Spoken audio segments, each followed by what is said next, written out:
arrimaha ay ka wada hadlayeen waxa uu ahaa kiiska Caaisha Ilyas Aadan oo aad loo hadalhayo taasi oo loo soo qabtay dad lagu tuhunsan yahay General Ibrahim Cali Xasan waa taliyaha hoggaanka baarista ee booliiska Puntland ee CID ayaa BBC-da u sheegay in arrinta Caaisha Ilyas Aadan ay dad u soo qabteen isla markaasna ay baaris ku wadaan waxa uu sheegay in kiiskan uu yahay kii ugu horeeyay oo noociisa ah oo soo mara kufsi badan waa arkay oo tira badan waxaan kaloo aragnay oo dambiyada dhaca waxa kamid ah dilka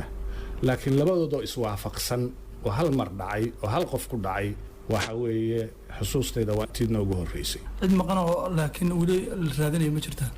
dad hadda bartilmaamad noo ah way jiraan runtii dad la tuhunsan yahay oo wali hadda aan gacanta soo galin laakiin waxaanu isleenahay hadda intaad haysaan iyada lafteeda waxay sugaysaa natiijada oo dhan la kabo oo DNA-ga iyo wixii tuhunka dhaliyay iyo qoraaladii la qoray iyo wixii la iswaafajiyo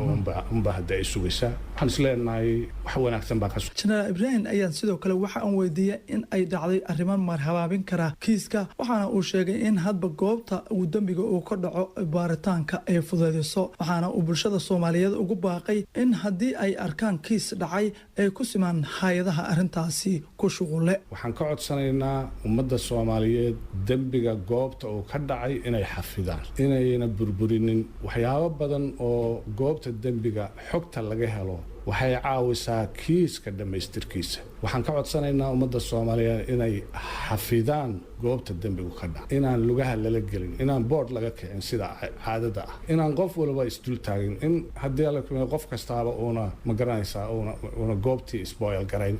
baa la rabaa arrintan gaalkacay ka dhacday ayaa ahayd mid ay dad badan oo Soomaaliyeed isha ku hayaan waxaana la filayaa maalmaha soo socda in baaritaanku uu soo dhamaado hase yeeshee madaxa shaybaarka dambiyada lagu baaro oo kufsiga uu ka mid yahay Dr. Cabdirashiid Maxamed Shire ayaa BBC-da u xaqiijiyay in Caaisha Ilyas ay u geeriyootay kufsi iyo jirdil loo geystay waxaan u sheegi karnaa dadka arrinta ama kiiska ka dhacay gaalkacay inuu kiis aad u xun hawshii baaritaankana in ay wali socoto aan u baahannahay in bulshada Soomaaliyeed ay nasiyaan waqtigii loo baahnaa oo ay runtii joojiyaan wararka aan la hubin oo lagu shaaciyay goobaha kale waxa loo baahan yahay in dadkii faraha ku hayay hawsha u tababarnaa in loo daayo shaqadu ay qabsadaan kadibna soo saaraan go'aankii saxda ah oo soo baxay waaya marka gabadha arrintan ay ku dhacday Caaisha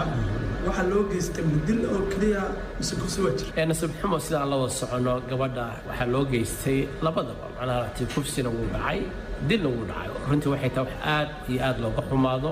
inagana waxaan isku dayaynaa insha Allah kooxdana ka socotay hay'adan in ilaah duraale ka dhigano isticmaalan cilmiga loo baahnaa